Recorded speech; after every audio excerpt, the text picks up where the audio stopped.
Muy buenos días, bienvenidos a nuestro podcast La Biblia en un año, día 159.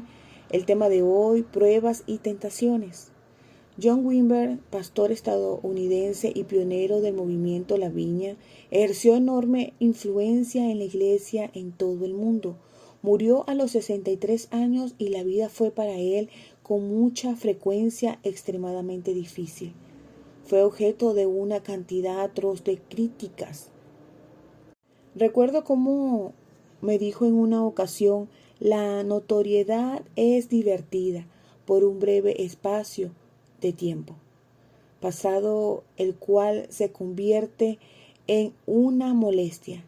Lo que quizás más le dolió en el corazón fue el hecho de que 3 de los hombres que le eran más próximos, a los que amó y trató como hijos, cedieron ante la tentación y fallaron moralmente. Dios usó a John Wimber de maneras extraordinarias, pero él y su equipo tuvieron que afrontar muchas pruebas y tentaciones. Así es la vida, y la Biblia no es ingenua acerca de este hecho. Normalmente, tras superar una batalla, nos aguarda otra a la vuelta de la esquina. Así es el desafío de la vida. Hoy le voy a leer el libro de los Salmos en la versión La Palabra de Dios para Todos, en la PDT. Vamos a estar leyendo el Salmo 71, versículos del 1 al 8. Señor, en ti he buscado refugio. No me decepciones. Rescátame y líbrame, porque eres justo. Escúchame y sálvame. Sé tú mi roca donde acudo a refugiarme, pues tú diste la orden de salvarme. Tú eres mi roca, mi fortaleza. Dios mío, rescátame de las garras del perverso, del delincuente y del violento. Señor Dios, tú eres mi esperanza. He confiado en ti desde mi juventud. He dependido de ti desde antes de nacer. Tú me has ayudado desde que estaba en el vientre de mi madre. Siempre te estoy alabando. Tú eres mi poder, refugio, y me he convertido en un ejemplo para los demás. Te honro y alabo con mi boca todo el día. Amén. Punto 1. Reafírmate en el Señor.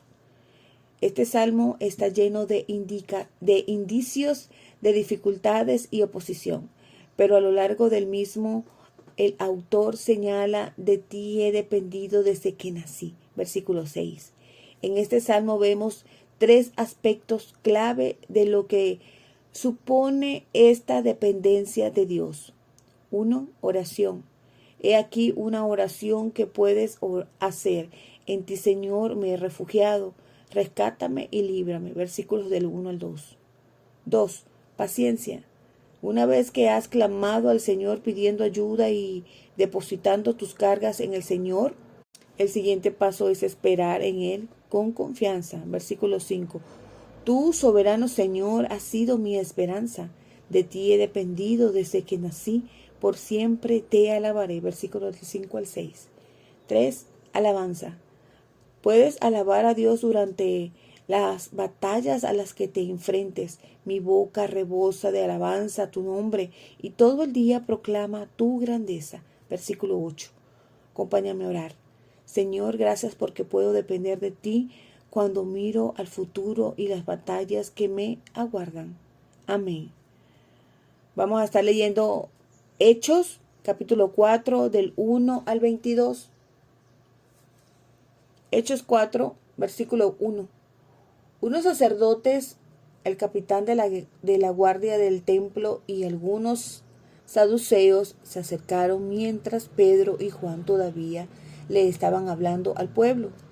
Estaban resentidos porque Pedro y Juan enseñaban que Jesús había demostrado que los muertos resucitan. Arrestaron a Pedro y a Juan y los metieron en la cárcel. Como ya era tarde, los dejaron en la cárcel hasta el día siguiente. Pero muchos de los que habían escuchado el mensaje creyeron. Ahora había como 5,000 hombres en el grupo de creyentes. Al día siguiente, los dirigentes del pueblo, los ancianos líderes y los maestros de la ley se reunieron en Jerusalén. También estaba allí el sumo sacerdote Anás, Caifás, Juan y Alejandro. Todos los que pertenecían a la familia del sumo sacerdote estaban reunidos. Ellos mandaron traer a Juan y a Pedro para interrogarlos. ¿Por medio de qué tipo de poder y autoridad sanaron al paralítico? Entonces Pedro, lleno del Espíritu Santo, les dijo: dirigentes del pueblo y ancianos líderes de Israel, ¿nos están juzgando hoy por sanar a un paralítico? ¿Quieren saber quién lo sanó? Pues sepan ustedes y todo el pueblo de Israel que este hombre fue sanado por el poder de Jesucristo de Nazaret, a quien ustedes crucificaron, pero Dios lo levantó de la muerte. Este hombre estaba paralítico y ahora está completamente sano gracias a Jesús. Este Jesús es la piedra que ustedes, los constructores, rechazaron. Se han convertido en la piedra principal. Solo en Jesús hay salvación. No hay otro nombre en este mundo por el cual los seres humanos podamos ser salvos. Pedro y Juan eran hombres sencillos y sin educación. Las autoridades se asombraron cuando vieron que ellos no tenían miedo de hablar. Entonces se dieron cuenta de que Pedro y Juan habían estado con Jesús. Además, el que había sido sanado estaba junto a ellos, por eso no podía decir nada en contra. Entonces les ordenaron salir del consejo y discutieron entre ellos lo que debían hacer. Dijeron: ¿qué hacemos con estos dos hombres? Todos en Jerusalén saben que hicieron un gran milagro. No podemos decir nada en su contra para evitar que esto se siga difundiendo entre el pueblo. Amenacémoslos para que dejen de hablar en el nombre de Jesús. Entonces los llamaron y les ordenaron estrictamente que no hablaran ni enseñaran más acerca de Jesús. Pero Pedro y Juan les respondieron: decidan ustedes mismos si es mejor obedecer a ustedes o a Dios. No nos podemos quedar callados sin decir lo que hemos visto y oído. Así que las autoridades volvieron a amenazar a los apóstoles y los dejaron libres. No podían encontrar la manera de castigarlos porque toda la gente estaba alabando a Dios por lo que había pasado. Es que el paralítico que había sido sanado tenía más de 40 años cuando recibió este milagro. Amén. Punto 2. Recibe valentía al estar con Jesús. El cristianismo auténtico está destinado a suscitar la oposición y conllevar pruebas de un tipo u otro. Aquí los discípulos han sido encarcelados y sometidos a juicio porque en efecto se les causa del crimen de ser cristianos, aunque no usaban ese nombre por entonces. No había ningún periodo de la historia de la iglesia en la que los cristianos no hayan sido perseguidos por este crimen en alguna parte del mundo. No se discutía si el hombre había sido sanado. En los evangelios Jesús es quien hace los milagros, mientras que en Hechos estos son realizados por gente ordinaria en su nombre. Cuando se les pregunta ¿con qué poder o en nombre de quién hicieron ustedes esto?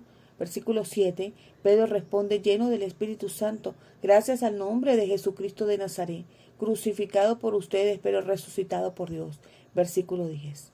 Hoy puedes orar de la misma poderosa manera. Pedro tuvo la audacia de decir a los jueces que eran culpables de crucificar al Salvador del mundo.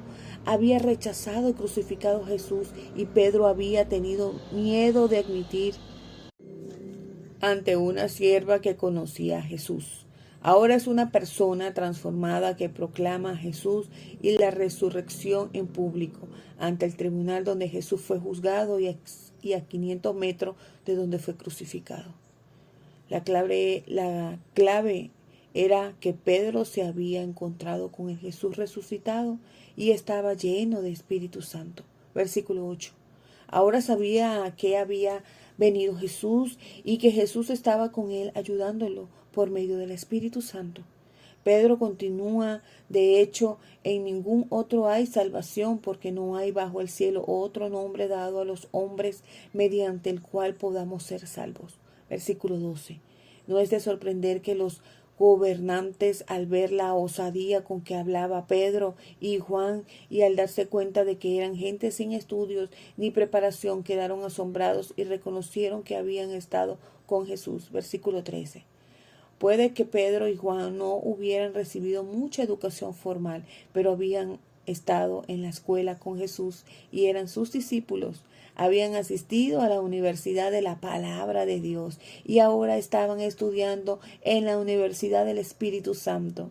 Mucha gente que Dios ha usado grandiosamente ha sido personas con muy poca educación. Pedro y Juan recibieron amenazas para que no hablaran más sobre Jesús, pero ellos respondieron: nosotros no podemos dejar de hablar de lo que hemos visto y oído. Versículo 20. Al enfrentarse a sus jueces, les sirvió de gran ayuda el hecho de que todos podían ver el sorprendente milagro que había sucedido. Aquel hombre de 40 años estaba allí sano, en pie, dando testimonio del poder de Jesús. Versículo 14 al 21. Acompáñame a orar.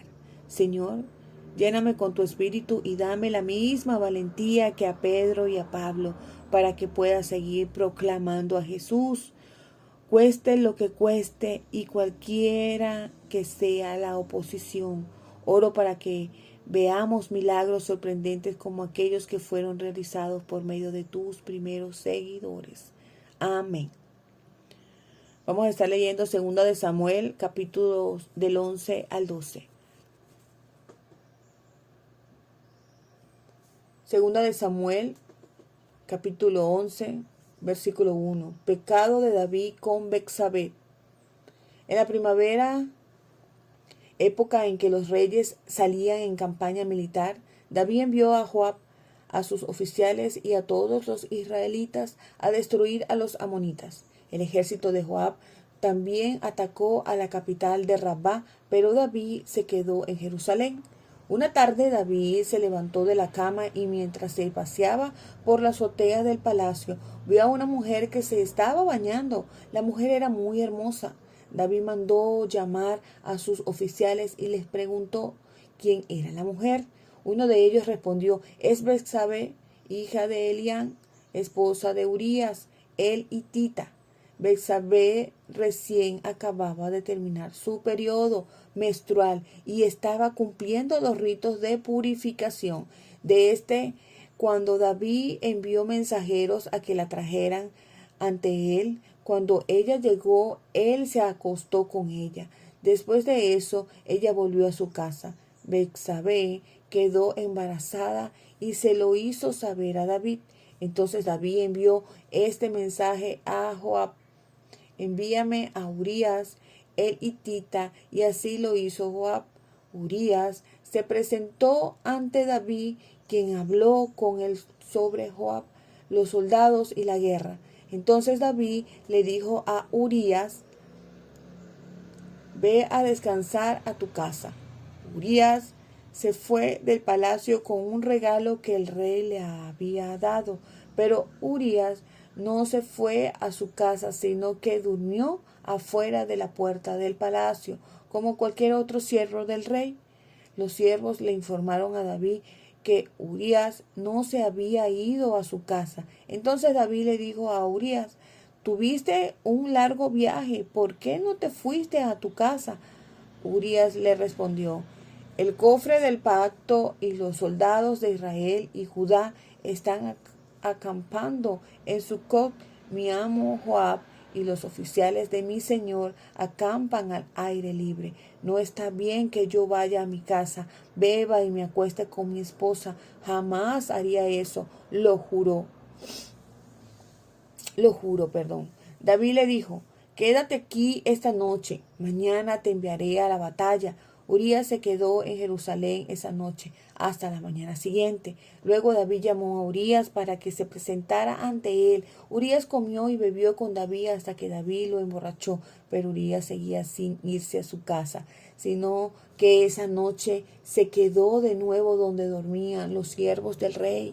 A la mañana siguiente David le escribió una carta a Joab y le envió con él mismo Urías. En la carta David le indicaba a Joab que pusiera a Urías al frente del combate, donde la pelea fuera más dura, y que lo dejara solo hasta que lo mataran. Joab observó la ciudad para ver dónde estaban los amonitas más fuertes y allí envió a Urías. Los hombres de la ciudad salieron a pelear contra Joab. Entre los hombres de David que habían muerto se encontraba Urías el hitita.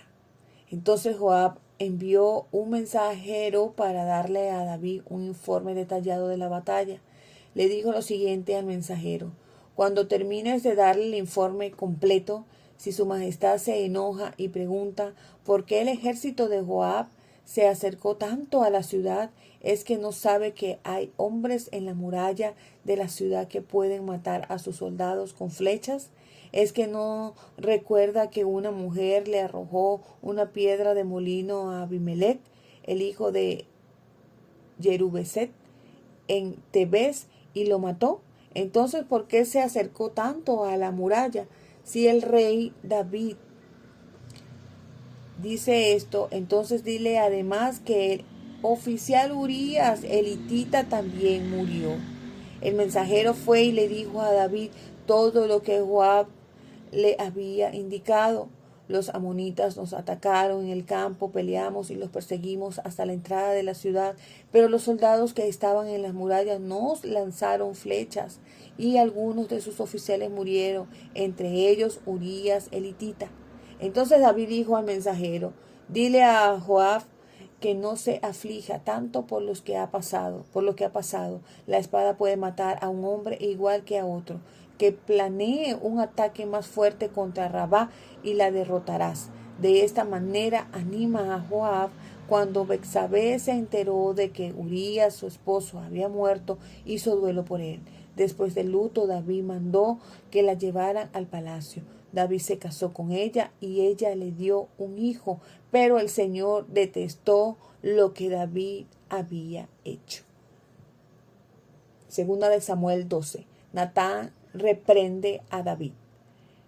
El Señor envió a Natán para que le diera a David. Había dos hombres que vivían en una ciudad. Uno era rico y otro pobre. El rico tenía muchas ovejas y ganado, pero el pobre no tenía nada, excepto una ovejita que había comprado y criado. La ovejita creció en su propia casa junto con él y sus hijos. Comía de su comida, bebía de su vaso y dormía en su regazo. Ella era para el hombre pobre como su propia hija. Sucedió entonces que un viajero llegó a visitar al hombre rico. Este quería ofrecerle de comer, pero como no quería matar a ninguna de sus ovejas ni ganado para alimentar al viajero, tomó la ovejita del hombre pobre y la mató, y la mandó preparar para darle de comer a su huésped. David se enojó tanto contra el hombre rico que le dijo a Natán: tan cierto como que el Señor vive, que el que hizo eso merece la muerte. Debe pagar 4 veces el valor de la oveja por haber cometido este acto terrible y no haber tenido piedad.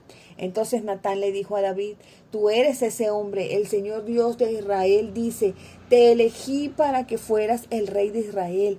Te libré de Saúl, dejé que tomara sus esposas y su reino. Te hice rey de Israel y de Judá, y si eso no hubiera sido suficiente, te habría dado aún más. ¿Por qué entonces ignoraste mi mandato e hiciste lo que me desagrada? Dejaste que los amonitas mataran a Urías el hitita para quedarte con su esposa. Es como si tú mismo lo hubieras matado en batalla. Por eso tu familia jamás tendrá paz. Al tomar a la esposa de Urías el hitita, me despreciaste. Ahora el Señor dice: traeré desastre contra ti y vendrá de tu misma familia. Tomaré a tus mujeres y se las entregaré a un hombre cercano a ti.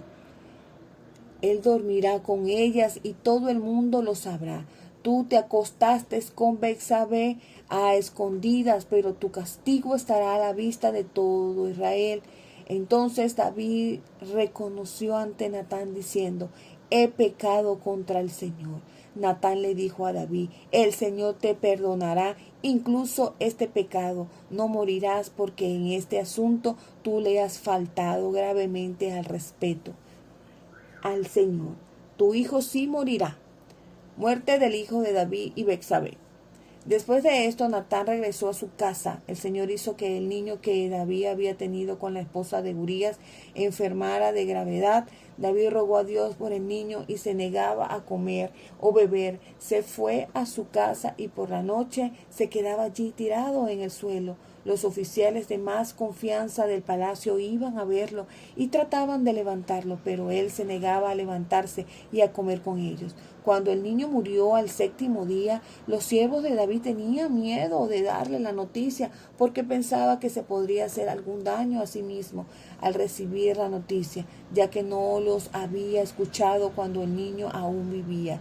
Pero al ver David que sus siervos murmuraban, comprendió que el niño había muerto. Así que les preguntó a sus siervos: ¿ha muerto el niño? Los siervos contestaron: sí, ya ha muerto. Entonces David se levantó, se bañó y se cambió de ropa. Luego fue a la casa del Señor para adorar. Después regresó a su casa y les pidió a sus siervos algo de comer. Los siervos le preguntaron: ¿por qué actúa así? Cuando el niño estaba vivo, usted se negaba a comer y lloraba. Pero ahora que murió, se levanta y pide de comer. David le respondió: cuando el niño estaba vivo, ayuné y lloré porque pensé: quién sabe, tal vez el Señor se compadezca de mí y deje vivir al niño. Pero ahora el niño murió, ¿para qué ayunar? ¿Puedo acaso devolver la vida? Algún día iré a donde él está, pero él no puede volver a mí. Entonces David fue a consolar a su esposa Betsabé y se acostó con ella. Betsabé quedó embarazada de nuevo y tuvo otro hijo, a quien David llamó Salomón. El Señor tuvo agrado del niño. El Señor envió al profeta Natán para ordenar que lo llamaran Jedidías. David toma la ciudad de Rabá. Joab atacó Rabá, capital de los amonitas, y tenía rodeado la fortaleza del rey. Envió mensajeros a David para decirle: he atacado Rabá y se ha capturado los depósitos de agua de la ciudad. Ataque su majestad ahora la ciudad y capturé antes que yo. Si soy yo quien la capturé, le pondrá mi nombre. Así que David reunió a sus soldados y se dirigió a Rabá para atacarla y capturarla. Él le quitó la corona del dios Milcol, la cual era de oro y piedra preciosa y pesaba 33 kilos. Luego se la pusieron a David, quien además se llevó un buen botín de la ciudad. David también expulsó a los habitantes de la ciudad de Rabá y los puso a trabajar con sierras, picos y hachas, y los obligó a hacer construcciones de ladrillo. Hizo lo mismo en todas las ciudades amonitas y luego regresó con su ejército a Jerusalén. Punto 3. Asegúrate de agradar a Dios.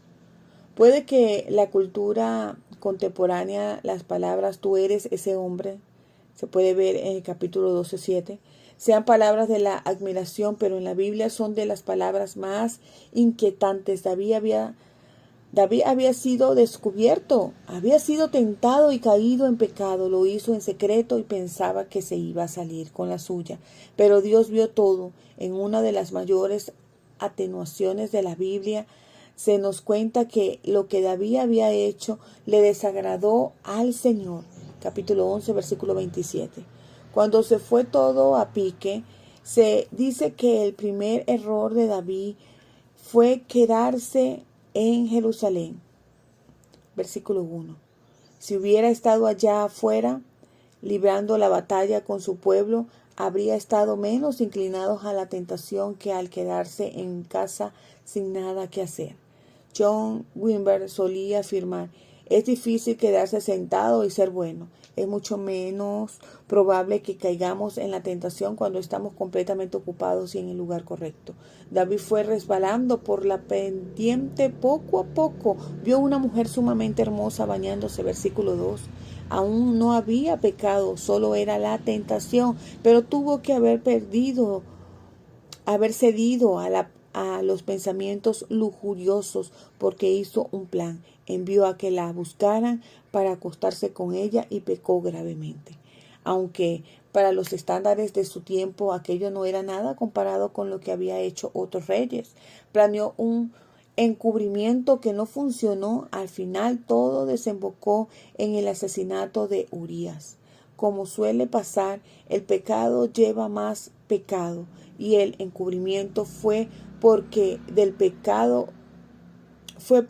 el del pecado inicial. David debió sentirse completamente aplastado por las palabras lapidarias de Natán. Tú eres ese hombre, así dice el Señor, Dios de Israel. Yo te ungí, te libré, te di, y por si esto hubiera sido poco, te habría dado mucho más. ¿Por qué entonces despreciaste la palabra del Señor haciendo lo que le desagrada? Capítulo 12, versículos del 7 al 9. David no solo había pecado gravemente, sino que era alguien de quien se esperaba una mejor conducta. Sorprendentemente, Dios perdonó a David incluso aquel pecado tan grande. Versículo 13. No hay pecado o caída que sea demasiado grande para ser perdonado por Dios, ni situación alguna que no pueda ser alcanzada por la gracia de Dios. No importa lo que hayas hecho, Dios te puede perdonar. La clave para recibir aquel perdón es admitir nuestra culpa y arrepentirnos de lo que hemos hecho. Esta es la gran diferencia entre David, a quien Dios perdonó cuando pecó, y Saúl, a quien Dios no perdonó. Mientras que Saúl trató de justificarse, ver 1 Samuel 15, David simplemente admitió todo diciendo: he pecado contra el Señor. 2 Samuel 12:13. Efectivamente, simplemente dijo: lo siento. Pero el perdón no elimina las consecuencias de nuestras acciones. Las consecuencias para David fueron enormes. Su bebé murió como resultado. Versículos 13 y 14. Y Dios le advirtió que por causa de sus acciones violentas, la espada jamás se apartará de tu familia. Versículo 10. Las consecuencias del pecado de David fueron permanentes, pero aquello no fue el final de David, pues Dios no lo abandonó. Aunque su hijo murió, hay esperanza. Un día se reencontrarán. Yo iré a donde él está, aunque él ya no volverá a mí. Versículo 23. Y no solo eso, Dios dio a David otro hijo, Salomón, y el Señor amó al niño. Versículo 24. Este relato es una advertencia, aunque también nos anima. Nos advierte de que nos tenemos que hacer responsables de nuestra vida, poner límites, ser prontos en ayudar y estar vigilantes, orando para no caer en la tentación. Si has caído, admite como David tu pecado, confiésalo, arrepiéntete, haz duelo si es necesario y después continúa con tu vida guardando, expectante por lo que Dios te tiene preparado. Todos cometemos errores de vez en cuando. Dios perdona, restaura y nos vuelve a bendecir. Acompáñame a orar. Señor, guarda mi corazón y los corazones de todo tu pueblo para que seamos fieles a ti. Amén. La pastora Pipa añade en 2 Samuel 11:12, nosotros intentamos ocultar nuestros fallos, pero Dios lo ve todo. Gracias, Señor. Recuerden que este devocional ha sido escrito por los pastores Nicky y Pipa Gumber de la iglesia HTB en Londres. Y esta es la que le da su voz a este devocional, Ingrid Flores. Dios les bendiga rica y abundantemente.